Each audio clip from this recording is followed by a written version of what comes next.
Culture Pub, suite. Alors pourquoi donc les Français regardent-ils de moins en moins le journal de 20h? En tout cas, ça ne signifie pas que les Français n'aiment plus l'information. Il y a des tas de cas contraires et je crois que l'exemple de France 3 ou de M6 est assez significatif. Simplement, les Français ont besoin d'une information différente de par le fond et de par la forme. Alors actuellement, tout est mis en œuvre pour donner du tonus à nouveau au journal de 20h et surtout, tout est mis en œuvre pour satisfaire et rassurer les annonceurs car Dieu sait qu'ils sont importants. Les annonceurs qui investissent quand même 1 milliard de francs par an autour de la grand-messe sur TF1 et France 2.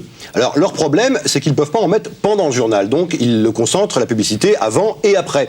Or, la tendance depuis quelques années, à cause de la concurrence que se livrent les deux grandes chaînes, c'est de rallonger le journal qui est passé progressivement de 30 à 40, 45 minutes, et du coup, ça recule d'autant le début du programme avec la publicité. Et les gens sont pas contents. Et ça crée une vraie polémique, en plus, entre la publicité et l'information au sein des chaînes. Oui, on se souvient justement, à propos de cette polémique, du journal qui avait été interrompu par la régie publicitaire, brutalement, parce qu'il y avait un match de foot qui arrivait derrière, donc il fallait passer les pubs, c'était le journal de PPDA, le jour où il recevait les 2 prix Nobel français, oui, et ça a fait un scandale. Et oui. Alors, qu'est-ce qu'il y a comme solution possible pour améliorer ce À court terme, déjà, essayer de revenir à un format plus court. Les deux chaînes ont annoncé qu'elles souhaitaient le faire. Ceci dit, c'est pas encore passé dans les faits. On est encore toujours autour de 40 minutes. Et puis, à plus long terme, on essaye d'imaginer une formule où le journal, où il y aurait 2 journaux. Un premier journal économique, international, national, démarrer à moins le quart par là. Voilà, institutionnel, et puis un petit peu de pub. Un deuxième journal, plus proximité, plus people, plus le prix du kilo de poireaux, qui emmènerait au deuxième écran de pub, et les programmes démarreraient à ce moment-là à 20h30. Ben voilà, vous aurez peut-être pour le même prix 2 grandes messes au lieu d'une. Les grandes messes de 20h sur les grandes chaînes d'énergie, c'est fini. C'est fini parce que dans aucun pays du monde, on donne l'antenne à 20h pour le journal, on finit à 45, 46. La pub, les programmes commencent à 21h. Dans aucun pays du monde.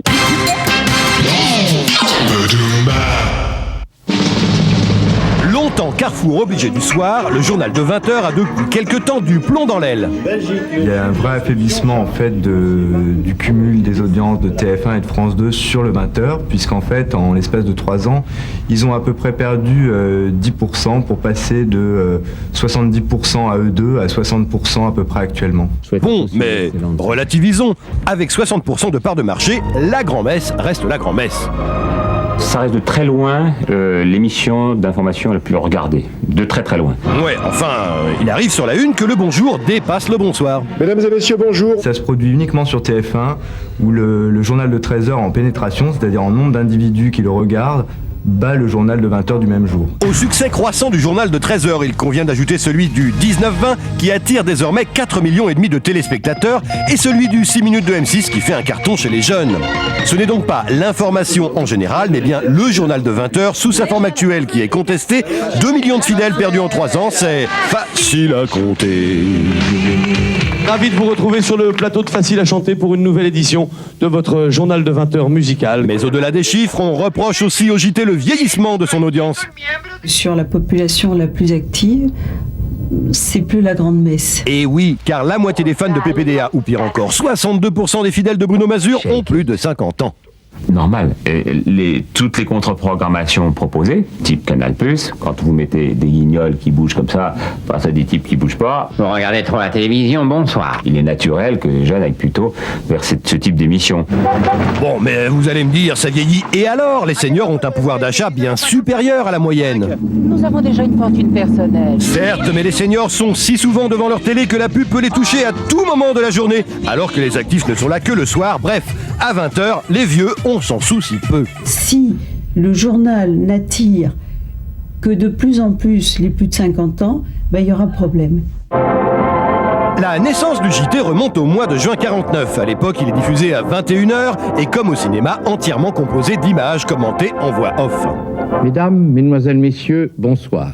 L'apparition du présentateur remonte à 54. Son importance s'affirme à partir de 74, au moment de l'éclatement de l'ORTF. Bonsoir. Il y a un an ce soir, j'entrais timidement chez vous avec le premier journal de 20h de TF1. La concurrence entre chaînes va alors se cristalliser autour de l'information et devenir de plus en plus agressive avec la privatisation de TF1 en 87. Vous remarquerez, en vous souhaitant la bienvenue sur le plateau de la Une, que je porte encore le casque de TF1, mais dès demain, c'est prévu, le casque de la privatisation. Aujourd'hui, la multiplication des chaînes a évidemment fragmenté les audiences, logique donc que le JT y ait laissé des plumes.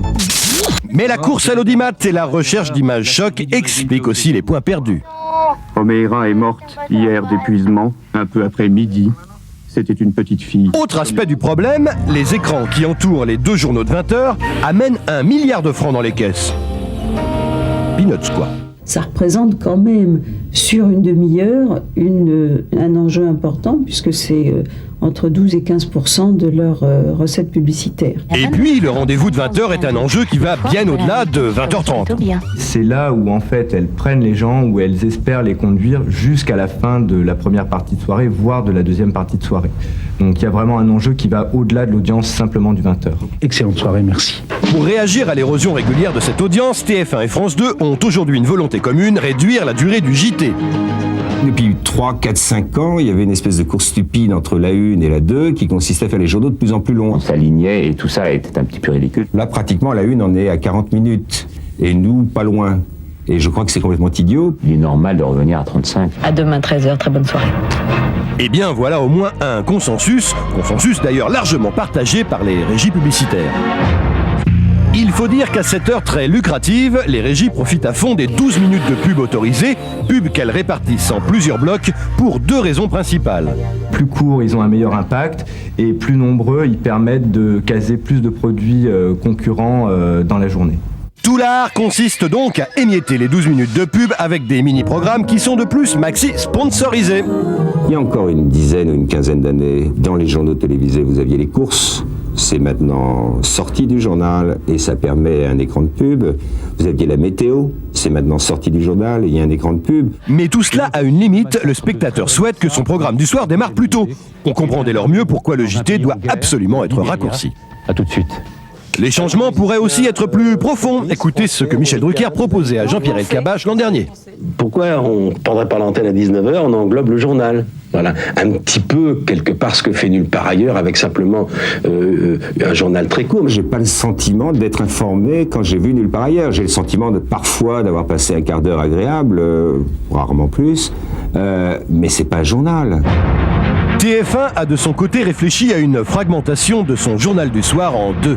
TF1 avait envisagé effectivement de couper le 20h en 2, en fait, en faisant une première partie qui soit la grande actualité et de faire une deuxième partie qui soit un journal plus people et plus de proximité. J'avais eu une idée comme ça sur un journal qui commencerait à 19h30 avec toute une mécanique que je vous détaille pas, mais qui avait, je pense, sa cohérence.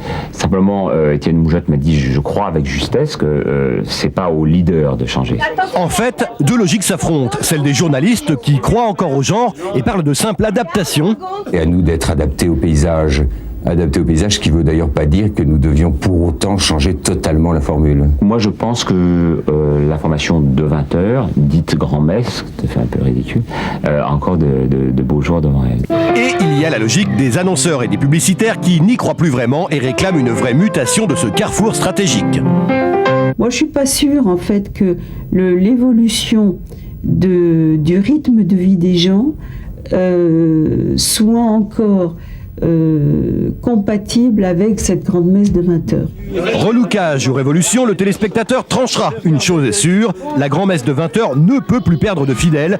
Et de ce point de vue, les rédactions de TF1 et de France 2 ont là un intérêt commun. J'ai pas dit, j'ai le dernier mot.